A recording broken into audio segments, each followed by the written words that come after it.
kulanti wanaagsan daawadayaal halkani waa Sheegan Channel TV oo aad ka dhageysataan bartaanu ku leenahay YouTube-ka, Facebook-ka iyo WhatsApp-ka.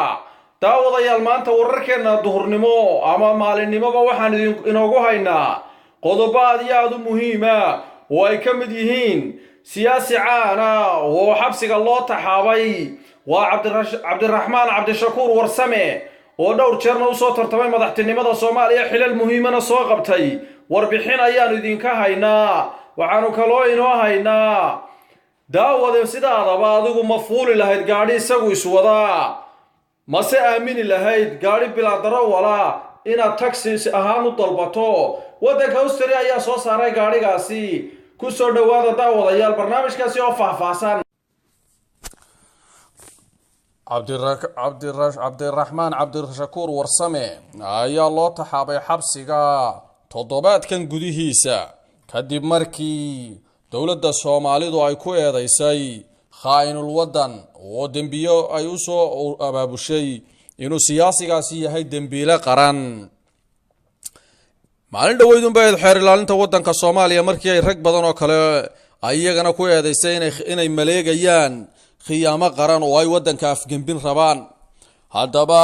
siyaasigan ruuqcadaaga ah Cabdiraxmaan Cabdishakuur Warsame ee toddobaadkan xabsiga loo taxaabay ayaa waxa ka dhalatay cadhab ba'san oo ay taageerayaasha xisbigiisa ama xisbiga uu isagu hormuudka u yahay taageerayaashiisu ay aad uga soo horjeesteen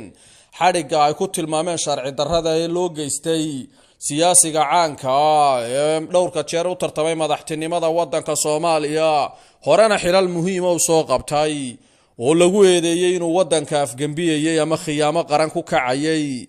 dowladda Soomaalida ayaa eedaasi mid lamida u soo maleegtay rag badan oo kale oo siyaasiyiin oo way isku tiin yihiin qaarkoodna ay wadanka dibadda ka joogaan oo ay ku dhici waayeen inay wadanka ku soo galaan. tanina waxay muujinaysaa inay dowladda Soomaalidu waqtigan leedahay awood ka duwan awoodihii dowladihii iyada ka horeeyay.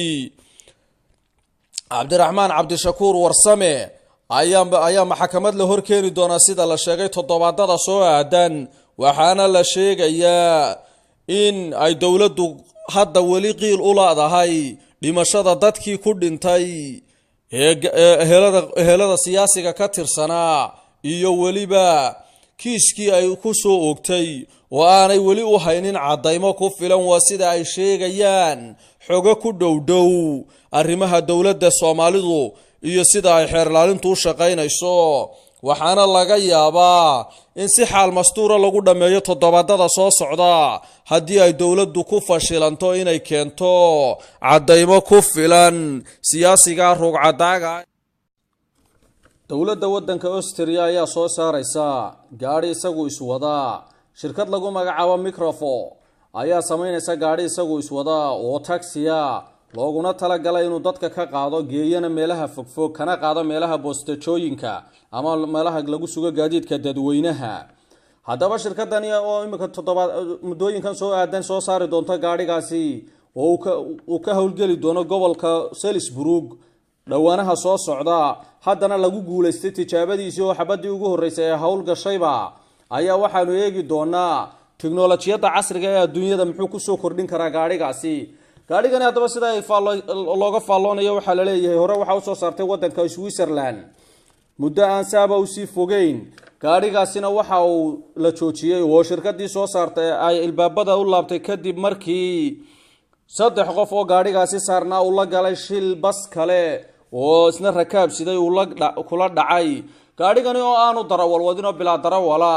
ayaa had iyo gooraale dadku way ka cabsadaan, waxaana mar labaad soo saaray wadanka Germany oo haddana wadankaasina waxa dadku ay aad uga mudaharaadeen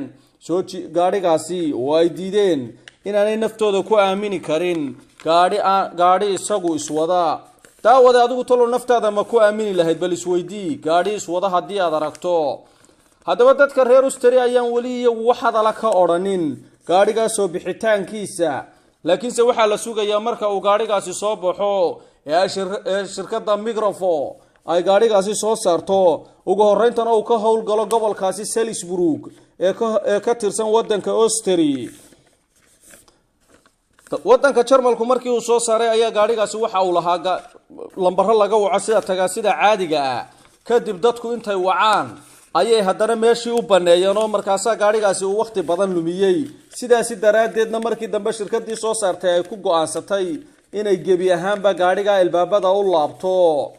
hase yeeshee Austria waxa laga yaabaa la leeyahay maadaama uu waddankani yahay waddan yar kala fogfog oo ay magaalada ka fog yihiin xaafadaha qaybo ka tirsani inuu gaadhigaasi anfaco khaasatan saacadaha dambe dawladda waddanka Austria ayaa soo saaraysa gaadhi isagu iswada shirkad lagu magacaabo Microfo ayaa soo dhawow Chegan Channel TV waa barkulan aad ka helayso waxyaabo badan oo horumar ku gaarsiinaya naftaada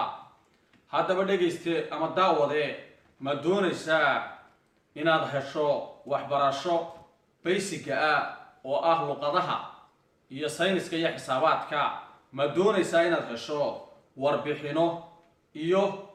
warar sugan oo la hubo meesha ay ka yimaadeen iyo isha ay ku socdaan oo xaqiiqada ku salaysan jawaabtaadu haddii ay tahay haa inaad doonayso daawade subscribe Chegan Channel TV daawo oo ku xidhnow share na la gaadhsiina saaxiibada